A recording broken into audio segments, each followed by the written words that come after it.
This is a spreader for use when spreading nutrients or grass seed.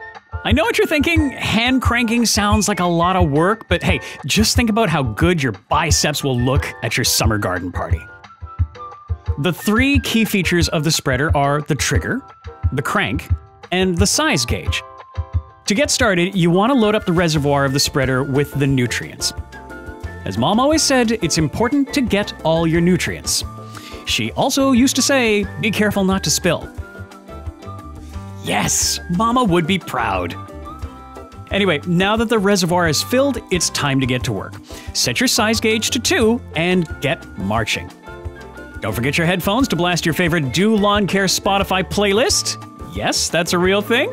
For even distribution, walk in an S pattern. Not like you've had too many at the summer barbecue, but nice crisp turns so you don't overlap too much. Always pulling the trigger and the crank at the same time. Never pulling the trigger unless you're moving. Hey, not bad for your first time. I said not bad for your first time. We've sent you the right amount of nutrients for your lawn, so plan your attack. If your front lawn is 1/3 of your total grass, guess what? You should only be using 1/3 of your nutrients for your front lawn. You've got this.